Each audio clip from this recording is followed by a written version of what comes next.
adui anayekuzuilia usiwe vile ulivyo, huyo adui hayuko nje, yuko ndani yako, ndani ya moyo wako. Ndio maana Bwana akasema linda sana moyo wako kuliko vyote ulindavyo, kwa maana kinachotoka katika moyo wako ndio kinaweza kikawa adui katika maisha yako, kinaweza kikakuangamiza, kinaweza kikakurudisha nyuma, kinaweza kikaharibu maisha yako, kinachotoka ndani ya moyo wako. Kwa hiyo linda sana moyo wako, ili ndani ya moyo wako asije akaingia adui, isije ikaingia dhambi ikakuongoza. Adui wa kwanza katika maisha yako sio kitu kingine chochote. Adui wa kwanza katika maisha yako anatoka ndani yako. Leo hii kuna vitu unahitaji, unaweza kuwa unahitaji ufike viwango fulani vya mafanikio.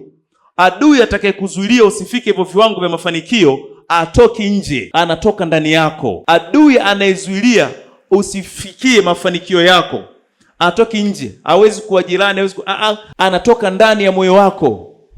Kile kinachokuelekeza, sikia, usifanye hivi, ujue wewe ni mtu mkubwa sana, watu watakuonaje? Yule ndo adui. Kuwa makini unapotaka kufanya maamuzi, labda ya kufanya biashara ama uthubutu fulani unataka kufanya katika maisha yako.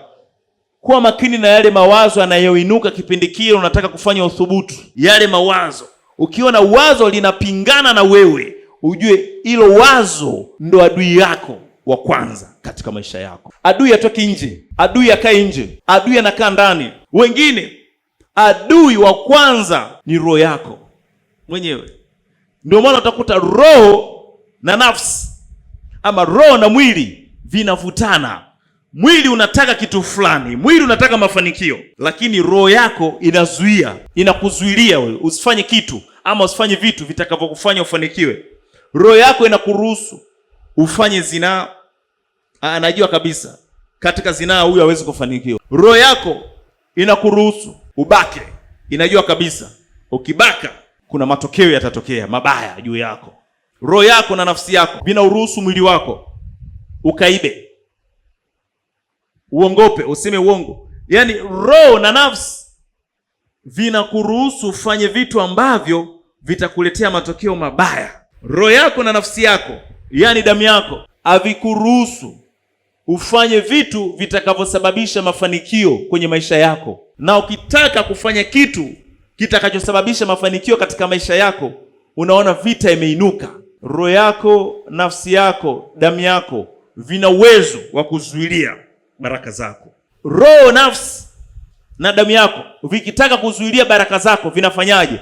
Vinaufanya mwili ufanye vitu ambavyo Mungu amekataa usifanye. Ndio unaokuruhusu, yani roho yako inakuruhusu, nafsi inakuruhusu fanye hivi vitu: zini, iba, ua, ongopa, sengenya, tapeli, toa mimba. Ukitaka kufanya hivi vitu, nenda kwa waganga, nenda kwenye mizimu. Ukitaka kufanya hivi vitu, unapata usaidizi mkubwa kutoka ndani yako.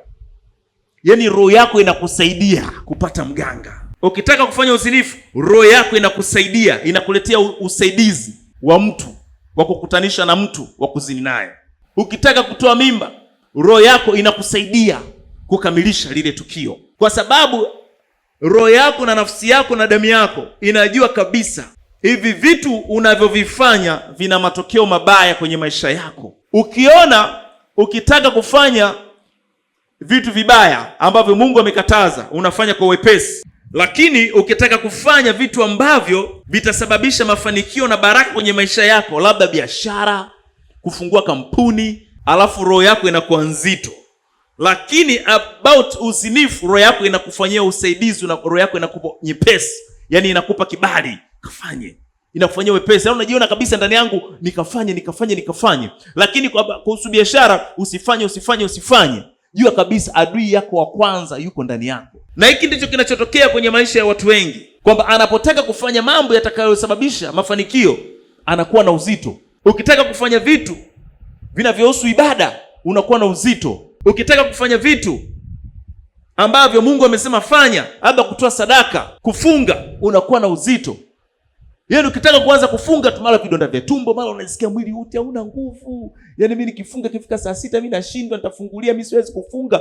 Ukiona hivyo, jua kabisa afya yako imesimama kama adui yako wa kukuzuilia usifanye mapenzi ya Mungu. Ukiona muda wa ibada umefika, usingizi unainuka mzito, ujue kabisa anayekushambulia katika maisha yako yuko ndani yako. Leo hii kila mtu hapa kuna kitu anahitaji kufanya katika maisha yake, lakini vile vitu ambavyo unavihitaji vya malengo uliandika kwenye daftari, umeandika kabisa, malengo yangu ni 1, 2, 3. Nifanye hivi ili maisha yangu yabadilike, niwe na gari, niwe na nyumba, niwe na mafanikio, akaunti yangu isome vizuri benki, niwe na mume, niwe na mke, niwe na watoto, niishi maisha haya baraka. Kufanya sasa vile vitu vitakavyokupelekea uweze kuishi hayo maisha ya baraka, unakuwa mzito na vikwazo vinakuwa vingi. Ukifikiria biashara inakuja hali ya uzito, hapana. Inakuja wazo jingine, hii biashara hapana. Biashara ina hasara hii. Kumbuka kuna mjomba wako alisha kufanya biashara akapata hasara. Mawazo yanainuka ndani. Yale mawazo ni ya uadui. Jua kabisa huyo ndo adui yako. Ila ukitaka kuchukua hela, uende disco, ukalewe, unasikia amani kabisa. Na usaidizi unaopata kutoka ndani, wapigie simu na rafiki zako, wafariji hawana hela wale, nenda nao klabu.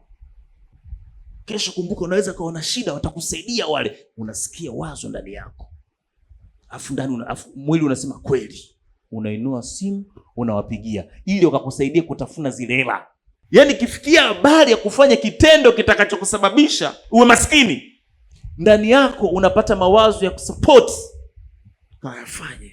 Lakini siku ukikaa ukianza kutafakari kuhusiana na habari ya maisha yako, hivi umri umeshakwenda mpaka sasa hivi sijaolewa, umri umeenda mpaka sasa hivi sijaoa, umri umekwenda mpaka sasa hivi sina hata kazi ya maana, umri umekwenda mpaka sasa hivi ngoja nifanye kitu fulani. Lile wazo litakaloinuka la kukupinga, huyo ndo adui yako. Tambua adui aliye ndani yako